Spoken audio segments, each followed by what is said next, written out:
The Nutrition Facts panel on a food label is a good tool to increase your knowledge of the nutrients contained or not contained in certain foods. Of course, not everything comes with a food label on it, but even learning from those foods that are labeled can give you a better understanding of the nutrients in foods and perhaps be useful in settings where you don't have a hand in preparing the food. I'm commonly asked, what is the number one thing I should check when looking at the Nutrition Facts? Unfortunately, there isn't just one nutrient you should always pay attention to. There is a lot of information on a food label, and different pieces of it are important when making decisions about different types of food. For example, a chicken breast is a great lean protein choice with a low fat content and a high protein content. But let's say I'm trying to get more calcium in my diet. A chicken breast is not high in calcium, but that doesn't make it a bad choice for my overall diet. So I can't judge it just by the calcium content. To help you better assess a Nutrition Facts panel for your individual needs, I've included a handout on our website with some suggested guidelines. When looking at a Nutrition Facts label, here are some general concepts to keep in mind. 1.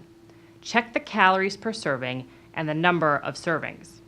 It's human nature to sometimes think a package equals one serving, but for the purposes of the Nutrition Facts panel, that is not always the case. So check those numbers to know how many calories are in the serving you choose to consume. 2. Remember the nutrients in a single food are part of a whole daily intake. For example, if you are trying to decrease your added sugar intake, it doesn't mean everything you choose has to be sugar-free.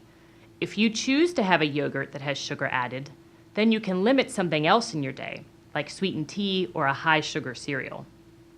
3. Consider what nutrition you are hoping to get from the food in question. For example, if you think of a can of beans, it's likely that those beans will be a protein and a fiber source at your meals. So take note of how much protein and fiber is in them per serving. You may also take note of the sodium content, since they may be higher in sodium than other proteins like an uncooked chicken breast. Now, in 2016, the FDA announced the creation of a new Nutrition Facts label.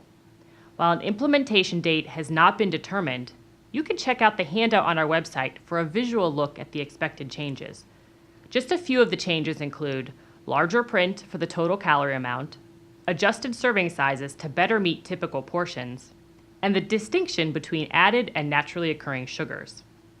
So that's some information on understanding a food label, a reminder that this and many other nutrition-focused videos can be found on our health promotion website.